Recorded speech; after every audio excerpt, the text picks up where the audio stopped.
할렐루야.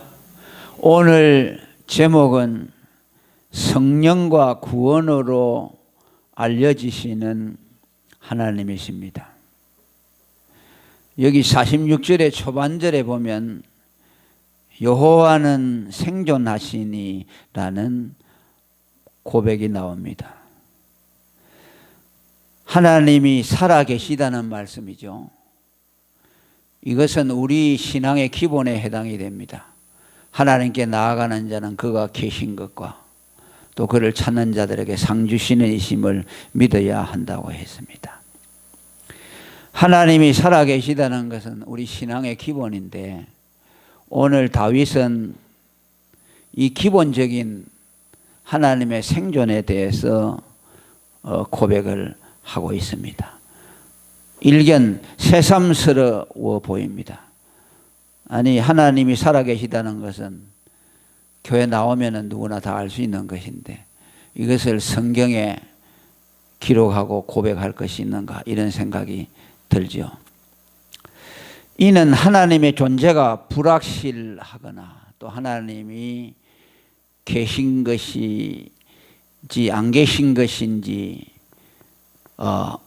그 믿음 자체가 불확실한 때문도 아닙니다. 이 말씀에는 믿음의 원리가 들어 있습니다. 하나님이 살아계신다는 것은 우리 신앙의 기본이지만, 이 기본적인 신앙을 어떤 사람은 믿는 사람이 있고 어떤 사람은 믿지 못하는 사람이 있습니다. 아무리 하나님이 살아계시다는 증거를 보여주어도 그것을 보면서도 못 믿는 사람이 있습니다. 그러나 어떤 사람은 그것을 믿는 사람이 있습니다. 이적과 표적을 보지 않아도 믿는 사람이 있습니다. 이적과 표적을 따라다니면서도 하나님이 계시다는 것을 믿지 못하는 사람들이 있습니다. 예수님 당시에도 악하고 음란한 세대가 표적을 구한다라고 말씀했죠. 그들은 예수 그리스도의 표적을 무수히 보았지만은 그것을 본 것이 그들에게 믿음을 갖다 주지 못했습니다. 이는 믿음이라는 것은 어떤 외적인 증거나 실증이나 과학적이거나 합리적인 것으로 우리에게 오는 것이 아니고, 신앙이라는 것은 영적인 것으로서 성령의 감동을 입어야만 알 수 있기 때문입니다. 오늘 다윗이 여호와는 생존하신다라는 말씀은 평소에도 하나님이 살아계시다는 것을 믿었지만 성령이 강하게 그에게 기름 부어져서 하나님이 계시다는 사실이 더 확고하게 믿어져서 감동과 감격으로 올리는 고백이라고 볼 수가 있습니다. 사도행전 17장 31절에 보면 하나님께서 우리에게 믿을 만한 증거를 주셨다고 말합니다. 예수를 죽은 자 가운데서 다시 살려주신 것으로 모든 사람에게 믿을 만한 증거를 주셨지만 그것을 보고도 믿지 못하는 사람이 있다고 말합니다. 이어 32절에 보면 주의가 죽은 자의 부활을 듣고 혹은 기롱도 하고 혹은 이 일에 대하여 내 말을 듣겠다네. 무슨 말입니까? 조롱하는 것이죠. 예수가 다시 부활한 것을 보고 그가 하나님의 아들이고 하나님이 계시다는 것을 믿어야 하지만 조롱하고 또 네가 다시 한번 말을 해달라라고 요청을 했습니다. 그런데 33절 34절에 보면 겨우 몇 사람이 그 말씀을 믿었다고 그렇게 증거해 주고 있습니다. 하나님이 이적을 보여주시고 살아계신 증거를 나타내지만은 그것을 누구나 다 믿을 수 있는 것은 아닙니다. 오직 성령의 감동하심을 입은 사람들만이 그것을 알 수 있습니다. 많은 사람들이 하나님이 계시다는 것을 과학적으로 증명하려고 합니다. 또 창조과학을 통해서 하나님이 과학적으로 모든 걸 판명을 해보니까 하나님이 만물을 창조했다. 또 하나님이 살아계시다는 것을 심리학적으로 증거하고, 또 어떤 여러 가지 방법으로 증명을 하면 사람들이 믿을 것이라고 생각하지만 그것들은 믿음을 갖다 주지 못합니다. 그것은 믿음이 있는 사람들에게 약간 믿음을 강화시켜주는 역할은 할지 못하지만 그 자체가 죄인을 구원할 수 있고 하나님을 알 수 있도록 해주지 못한다는 말씀입니다. 왜냐하니까 하나님은 영이시고 그분은 자신을 성령으로만 계시하시기 때문입니다. 성령의 계시를 받은 사람은 과학적이거나 과학적이 아니거나 합리적이거나 그것 때문에 하나님을 믿지 않습니다. 모든 과학이 하나님을 부정하고 모든 합리성이 하나님을 부정한다고 하더라도 성령의 계시를 받은 사람은 하나님을 믿게 되는 겁니다. 마태복음 5장 8절에 마음이 청결한 자는 하나님을 본다고 했습니다. 이 마음이 청결하다는 말은 중생의 씻음을 받고 성령의 새롭게 하심을 입은 것이라고 말씀할 수 있습니다. 제사함을 받고 성령으로 거듭난 사람은 하나님을 볼 수 있다는 말씀입니다. 고린도전서 2장 11절에도 사람의 사정을 사람의 속에 있는 영 외에는 누가 알리요? 이와 같이 하나님의 사정도 하나님의 영 외에는 아무도 알지 못한다. 하나님에 대한 지식은 사람의 영으로는 알 수 없다는 것이죠. 사람의 영, 심리를 가지고서는 사람에 관한 일들은 추측하고 또 알아맞출 수 있지만은 그거 가지고 하나님을 알 수가 없어요. 물과 성령으로 거듭나서 중생한 그 사람만이 성령으로 하나님을 알 수가 있습니다. 그래서 오늘 저와 여러분이 하나님이 살아계시다고 하는 믿음을 갖게 된 것은 거듭남의 결과라고 우리는 믿어야 합니다.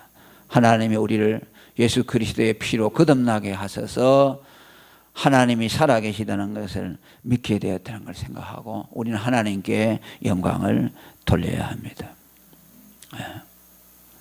그리고 계속해서 말합니다. 나의 구원, 나의 반석과 내 구원의 하나님이라는 고백을 합니다. 그렇죠? 여호와는 생존하시니라는 고백을 하고 이어서 나의 반석과 내 구원의 하나님께 찬송 올린다고 말합니다.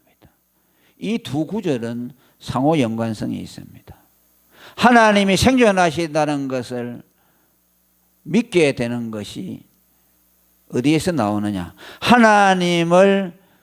하나님의 구원을 받은 사람에게만 하나님의 살아계심이 알려진다는 뜻입니다.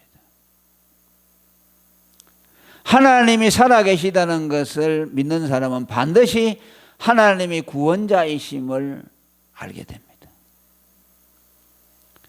하나님이 창조주라고 믿는 것 가지고는 안 돼. 하나님이 창조주라고 믿는 것은 하나님을 안다고 할 수 없어요. 그건 유대교도들도 알 수 있는 것이죠. 하나님은 반드시 그에게 구원자로 나타나실 때 구원을 받은 사람에게만 하나님이 살아계신다는 것이 알려진다는 뜻입니다.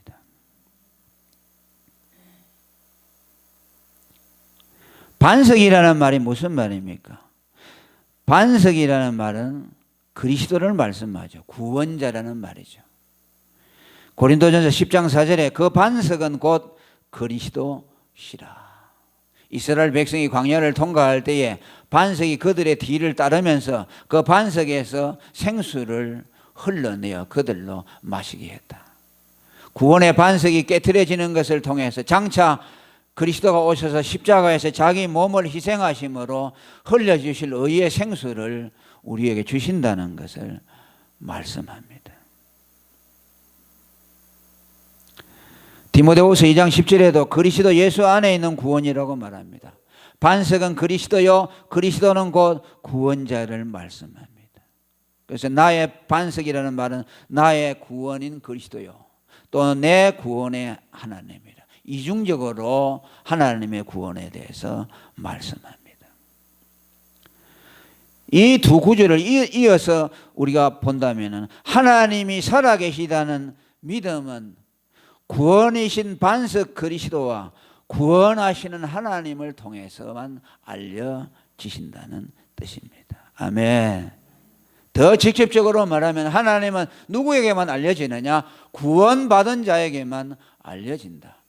반석이신 그리스도를 통해서 하나님의 구원을 받은 사람에게만 하나님이 살아계신다는 것이 알려진다는 것입니다. 그러니까 구원받지 못한 사람은 아무리 하나님을 알려고 해도 알 수가 없지요. 반석이신 그리스도의 의를 힘입어서 하나님의 구원을 받아야만 하나님이 알려지는데 구원을 받지도 못하고 그냥 머리만 가지고 하나님이 이랬다 저랬다 우리가 무슨 탁상에 앉아서 책을 보고 뭐 이렇게 해서 알려지는 거죠. 그건 철학자들이 이방의 철학자들이 하나님을 발견하려고 하는 것이죠. 그 철학의 목적이 하나님을 발견하는 데 있으니까 그들이 아무리 소크라테스 아리스토텔레스가 아무리 철학으로 하나님을 발견하려고 했지만 그들이 하나님을 알 수가 없었죠. 왜? 그리스도를 믿지 않았기 때문에.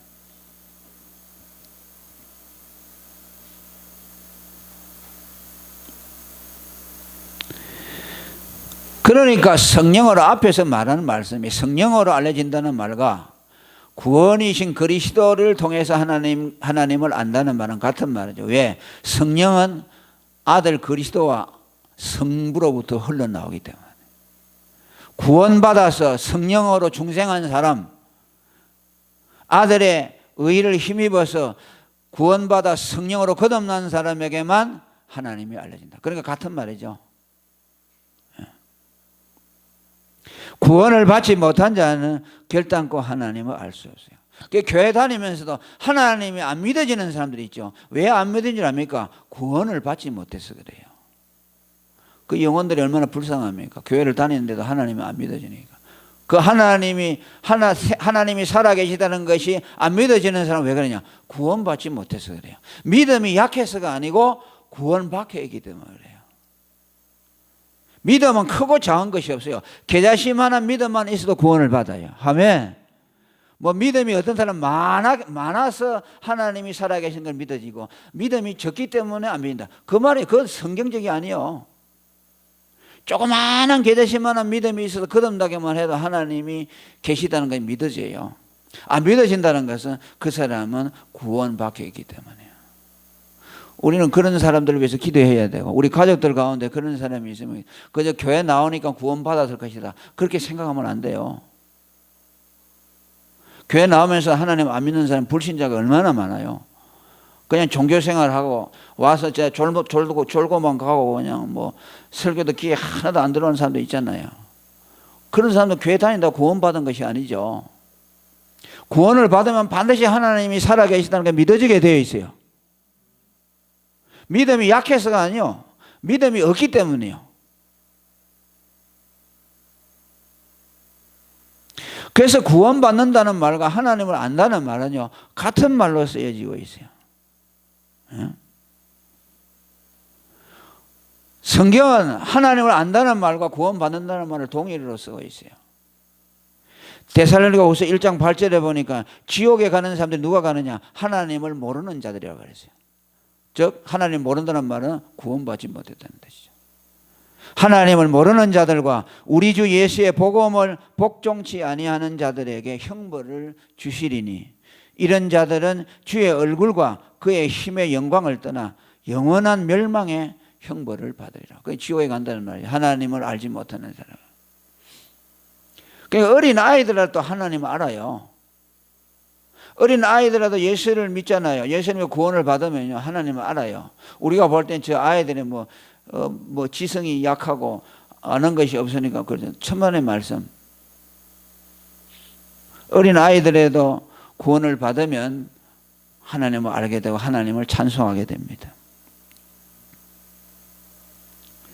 그래서 고린도서 1장 21절에 보면요, 하나님을 아는 것, 구원, 지혜, 이걸 다 몽뚱그려서 이게 맥락 안에 넣어놓고 있어요.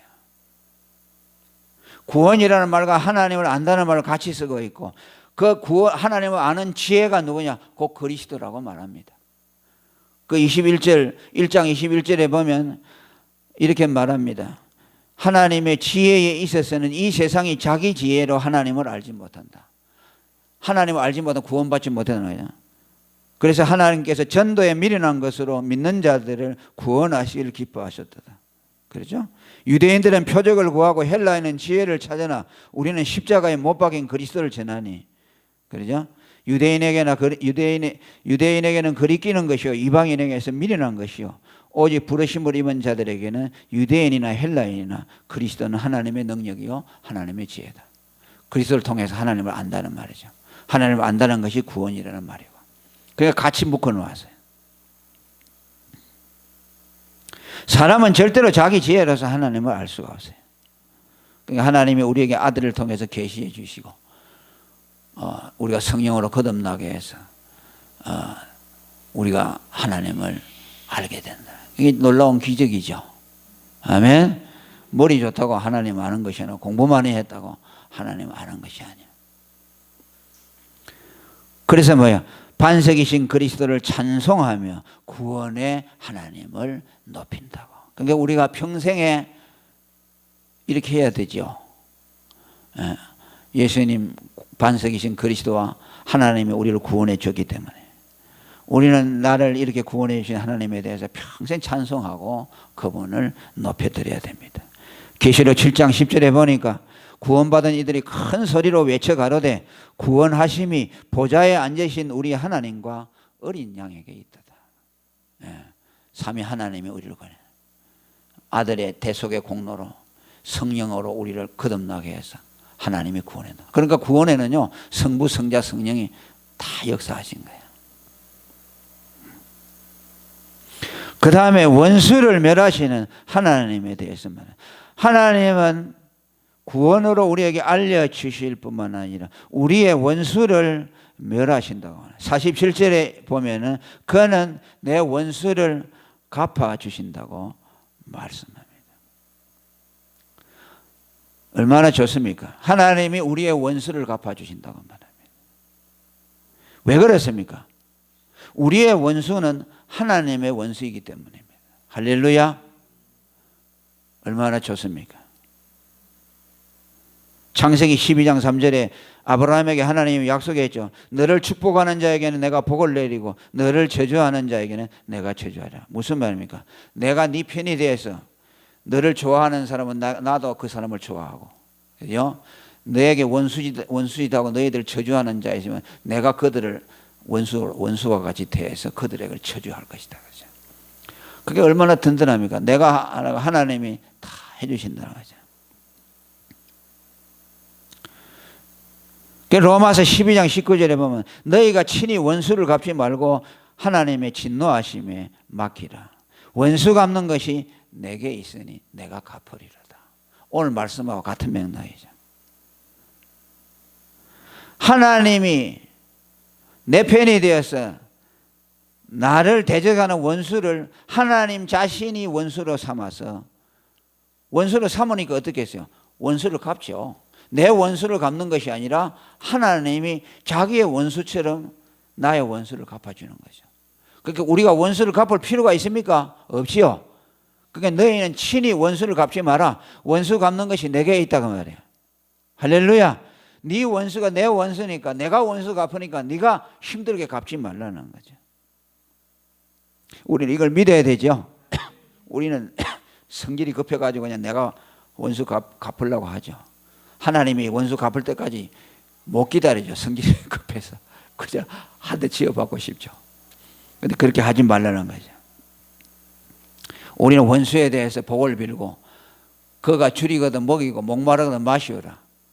그렇게 하는 것이 뭐냐? 그 원수의 머리에다 숯불을 쌓아놓는 것 같다. 그래, 너희들은 원수는 내가 갚는 거니까 너희들은 원수에 대해서 복만 빌려라는 거 말이야. 그 복을 빌면은 그 복이 그게 다 그 사람의 원수로 갚는데 오히려 더 원수 더 내가 크게 갚는 것이라고 말합니다.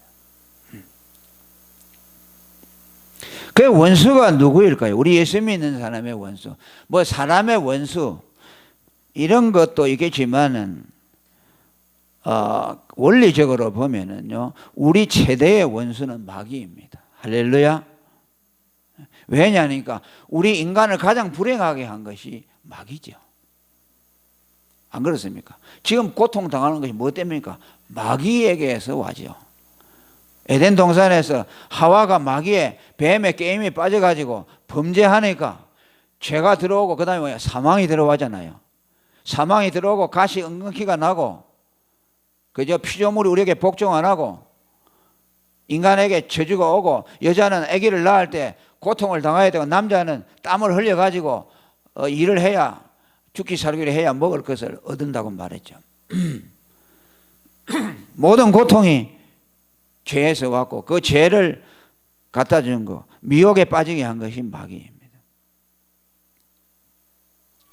우리는 아담과 같은 죄를 범하지 않았지만은 아담 한 사람이 범죄함으로 죄가 세상에 들어왔다고 로마서 5장 12절에 말씀했고 14절에 보면 아담으로부터 모세까지 아담의 범죄와 같은 죄를 짓지 아니한 자들에도 사망이 왕노릇했다. 그러니까 마귀가 우리의 원수죠. 그러니까 우리는 어떻게 해야 되겠어요? 마귀를 미워해야 되겠죠. 마태복음 13장 27절에도 성경은 마귀를 원수라고 말합니다. 교회 안에 가라지들이 들어왔는데 예수님의 제자들이 그 가라지 뽑아버릴게요 하니까 놔둬라. 추수 때까지 둬라. 알곡을 뽑다가 가라지까지 뽑는다고 그랬죠.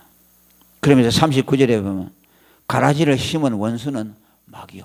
누가 교회 안에 가라지를 심어놨느냐? 마귀가, 원수 마귀가 와서 원수를 마귀라고 직접적으로 표현을 하고 있습니다. 그러니까 이 마귀를 우리는 미워해야 되고, 그런데 오늘 우리는 꼬만 마귀의 게임에 빠져가지고 마귀에게 한 통속이 되는 일이 많아요. 마귀가 좋아하는 일을 많이 하게 되고. 그 베드로도 그랬죠. 예수님의 십자가 대속을 지는데 그리하지 말라고 해서 마귀짓 했죠.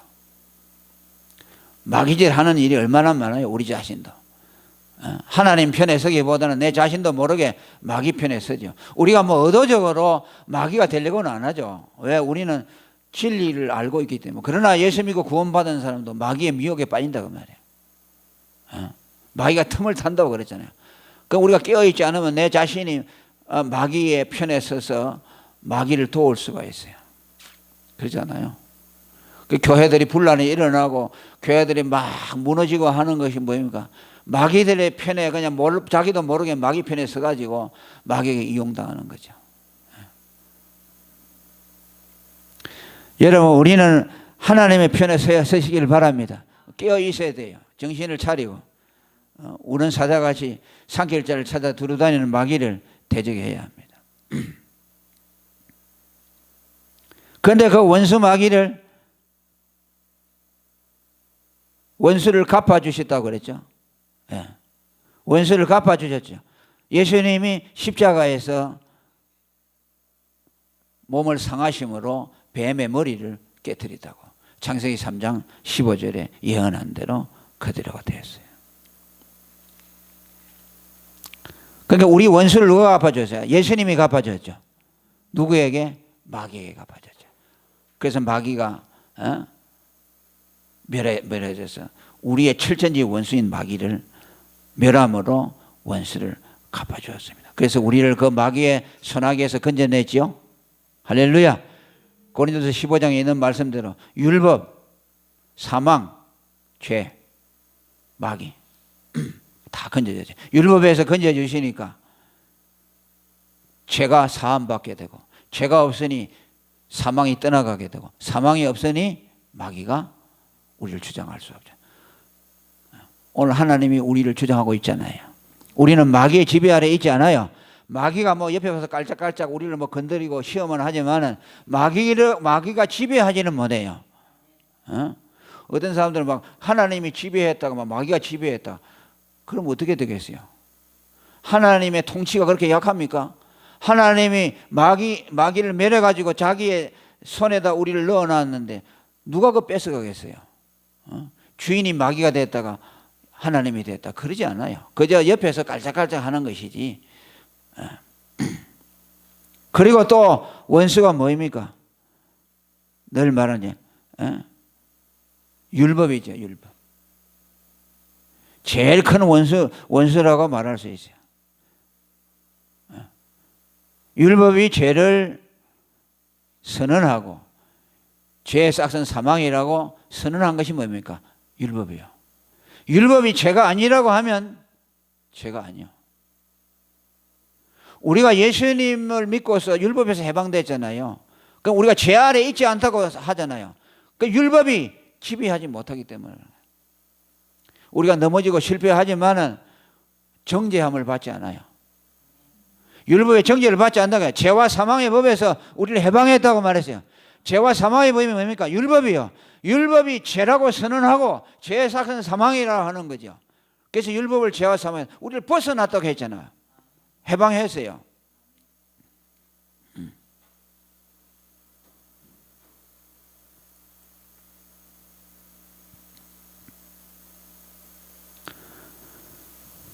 에베소 2장 12절에 보면 의문에 속한 계명의 율법을 원수라고 말해요. 제일 철천지 원수요. 율법이요. 그러니까 마귀가 범죄하게 한 것은 마귀도 원인자가 되지만 제일 원인자는 아니요. 제일 원인자가 뭡니까? 율법이요. 왜? 타락하기 전에 하나님이 먼저 율법을 주었잖아요. 아담과 하와에게. 이거 먹으면 죽으리라고 했잖아요. 말 하나님이 먹으면 죽으리라는 율법을 안 줬으면 선악과 따먹어도 죄가 안 돼요. 율법이 죄라고 했기 때문에 되는 것이죠. 그래서 죄의 싹은 사망이라고 해서 그걸 먹은 즉시 그가 죽어버렸어요. 죽어버리고 아담의 후손 모두가 다 죽음 안에 매여버렸어요. 그러니까 율법이 제일 큰 원수요. 이것을 뭐라고 했어요? 예수님이 자기 육체로 피했다고 말합니다. 할렐루야! 에베소 2장 15절에 원수된 것 율법을 예수님이 자기 육체로 피해버렸다. 무슨 말인가? 완성해버려서 이제 율법이 우리에게 요구할 것이 없게 만들었다는 뜻이요. 할렐루야!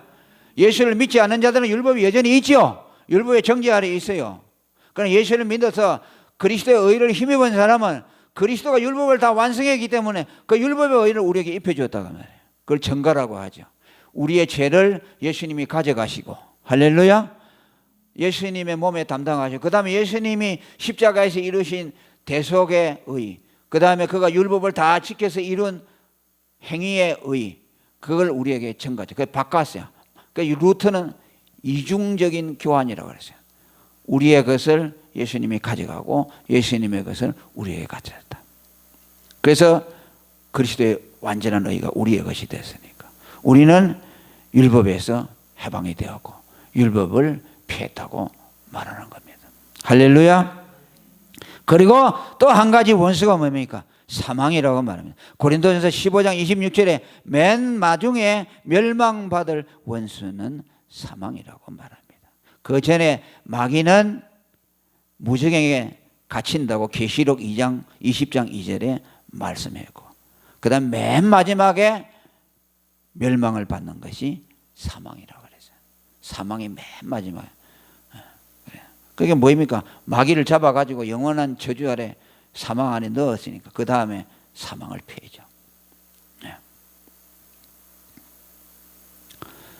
그 다음에 4절에 보니까 네 번째로 47절에 후반절에 보면 여러 민족을 나에게 복종시키시며, 하나님은 구원을 통해서 우리에게 알려지시는데 그 구원이 복음을 통해서 우리가 하나님의 구원을 받을 뿐만 아니라 우리에게 민족들을 복종시킬 수 있는 권세를 주셨다고 말씀합니다. 이것은 무엇을 말합니까? 여러 민족을 나에게 복종시킨다는 말은 우리가 뭐 강대한 나라를 이루어서 외국을 침략해서 정복해서 우리가 제국을 만든다는 뜻일까요? 여러분 개인을 어디다가 적용시켜서 이 말씀을 이해하겠습니까? 여러 민족이 여러분에게 정복 당한다고 해서 복종당한다. 이것은 뭡니까? 복음의 복종을 말하는 것입니다. 내가 전하는 구원의 복음을 여러 민족들에게 전할 때 그들이 복음을 받아들임으로 그 복음에 복종하는 것이 곧 나에게 복종하는 것이라고 했어요. 왜? 그 복음은 나의 복음이기 때문이에요. 복음은 주님의 것이지만 그 복음을 우리에게 주어져요. 그래서 뭐예요? 우리를 복음의 사신이라고 했죠. 사신은 뭡니까? 복음을 내 것처럼 주어서 어느 나라의 대사로 가게 되면 그 대사는 그 나라의 대표자, 대통령의 권한을 가지고 있어요. 그 대사를 맞이할 때는 영접할 때는 대통령을 영접하는 것처럼 예의를 갖춰야 되죠. 대사가 뭐 갖다 주면 그 대통령이 그것을 전하는 거죠. 사신이라는 뜻이죠. 하나님이 우리에게 복음을 맡겨줬죠. 복음 전할 부탁을 줘서 그 복음을 가지고서 우리가 여러 민족에게 가서 그 복음을 전하는 것은 내가 곧 나를 파송하신 그리스도의 권위를 갖는 것입니다. 내가 전하는 그 복음을 그들이 받아들여 복종하게 되면은 하나님께 대한 복종인 동시에 내게 대한 복종이 된다는 말씀입니다. 할렐루야. 모든 열방을 우리에게 준다는 거, 아브라함에게 너를 통해서 열방이 복을 받는다는 것이 오늘 우리에게 똑같아요. 우리가 복음을 가지고서 땅끝까지 나가서 복음을 전하면 나를 통해서 열방이 복을 받는 거죠. 우리 교회가 그 일을 하면. 그래서 복을 받는다고 말하기도 하고 그들 입장에 봐서는 복음을 받아서 구원을 얻는 것이고 우리 입장에서는 복음을 줘서 그들을 복종시키는 것이죠. 저번에 설교했죠. 예수를 믿는다는 것은 복음을 복종하는 것이죠. 하나님이 구원에 대한 명령을 주셨는데 그 명령을 받아들이는 것이 믿음이죠. 구원을 받으라. 예수를 믿고 구원을 받으라. 하나님의 명령이죠. 그것에 복종하는 것이 믿음이죠. 안 믿는 것은 불복종이에요. 하나님을 대적하는 것이요. 그것이 큰 죄가 되는 것이요. 고린도후서 5장 20절에 우리가 그리스도를 대신하여 사신이 되어 하나님이 우리로 너희를 건면하시는 것 같이 그리스도를 대신하여 간구하노니 너희는 하나님과 화목하라. 할렐루야. 그리스도를 대신하여라는 말이 두 번 나오잖아요. 하나님이 내게 복음을 주어서 나로 하여금 그리스도의 일을 대신하도록 했어요. 예수님이 제자들을 향해서 성천하시기 전에 너희들이 이제 앞으로 내가 한 일을 할 것이요 내가 한 것보다 더 큰 일을 한다는 말이 무슨 말입니까? 복음을 가지고 사람들을 구원하는 것을 말씀합니다. 어떤 사람들은 그거 가지고 무슨 이적 행하는 것을 갖다가 연결지어요. 예수님이 뭐 이적을 행했으면 너희들은 더 큰 이적을 행할 것이다. 그래가지고 막 요란스럽게 하죠. 물론 뭐 그런 것도 없는 것은 아니지만은 가장 큰 일은 뭐입니까? 죽은 자를 살리는 거죠. 육체를 죽은 자 살리는 것이 문제가 아니라 죽은 영혼을 복음을 가지고 살리는 거 아니에요. 아들의 음성을 들을 때가 오나니 곧 이때라 듣는 자는 살아나리라. 할렐루야. 영적으로 하나님과 원수되어 죽은 자들에게 들어갈 수 있는 말은 아들의 복음밖에 없습니다. 내가 네 죄를 위해 죽었다는 그리스도의 복음을 말할 때만 죽은 자의 귀에 들어가서 그 영혼을 일으키는 거죠. 그러니까 그리스도를 대신해서 간구한다. 복음을 전할 때 너희는 하나님과 화목하라는 말은 무슨 말입니까? 복음을 받아서 죄사함을 얻으라는 것이죠. 예수를 믿고 구원을 받으라는 말이죠. 죄사함을 받을 때 하나님과 원수된 것이 없어지잖아요. 그럼 그 사람이 하나님과 화목하는 것이죠. 그러니까 화목케 하는 직책을 우리에게 줬다. 예수님이 십자가에서 죽으심으로 우리와 하나님 사이를 화목했고 우리에게 복음을 주어가지고서 다른 사람들에게 죄사함을 주므로 그 사람이 하나님과 화목하게 하면 내가 화목하게 하는 거죠.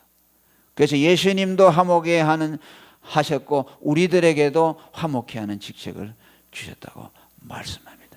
이것이 뭐입니까? 이것이 여러 민족들을 복종시키는 것입니다. 이 권세가 얼마나 큽니까? 대통령보다 더 크죠. 대통령은 복종을 시키지 못하죠. 그 영혼들을 복종시킬 수 없잖아요. 그러니까 여러분이 어느 한 사람에게 복음을 전해서요, 그 사람을 구원했잖아요. 그러면 그 사람이 여러분에게 복종한 것이 돼요. 그 사람이 구원을 받고 보면 아마 또 인간적인 면에서도 그럴 거예요. 그 사람을 평생 못 잃을 거예요. 아이고, 저분이 전도해서 나를 얘가 예수 믿다 하면 그 사람의 얼마나 고맙게 생각하겠어요. 진짜로. 그 사람이 정말 복음을 깨닫으면 참, 아이고, 저분이 나를 전도해가지고 구원했다면 평생의恩인으로 생각할 거 아니에요. 여러분의 종이 되는 거예요, 진짜. 10사람만 전도해보세요. 그럼 10사람이 여러분들에게 복종하는 사람, 아마 여러분들이 얘기하면 다 들어줄 것이요. 아유, 저분 때문에 내가 지옥 갈 사람이 천국 가게 됐으니. 그게 얼마나 영광입니까? 무력을 가지고 와서 뭐 땅을 정복하는 것보다 더 큰 정복이 될 줄로 믿습니다. 아멘. 자, 오늘 우리가 들은 말씀 다시 마음에 새기고, 하나님은 성령과 구원으로만 알려진 하나님이다. 다른 말로 하면 구원받은 자만 하나님을 알 수 있다고 말씀드렸습니다. 아멘. 그렇기 때문에 하나님의 생존하신다는 것을 믿는다고 하면서 나의 구원의 하나님이라고 고백하는가, 두 사이의 긴밀한 관계를 여러분들이 오늘 들었습니다. 그리고 우리를 구원하신 하나님은 우리를 구원하실 뿐만 아니라 우리에게 민족을 맡겨주셔서 복음을 통해서 복종하는 정복자가 되도록 하시는 놀라운 축복을 주셨다고 말씀합니다. 바로 창세기 1장 28절에 땅을 정복하라 다스리라고 하는 말씀이 오늘 복음을 통해서 우리에게 다시 재해석되어서 주어졌습니다. 여러분, 이 정복자가 다 되시길 바랍니다. 구원의 하나님을 찬송하고 이 구원의 복음을 들고 우리는 세상에 나가서 많은 하나님과 원수된 자들을 하나님과 화목시킴으로 하나님의 나라를 확장시키는 저와 여러분이 되기를 축원합니다. 통성으로 기도하겠습니다. 하나님 아버지, 감사합니다. 성령으로 함께하시고 오늘도 우리 가운데 복음으로 말씀하여 주시고 성령으로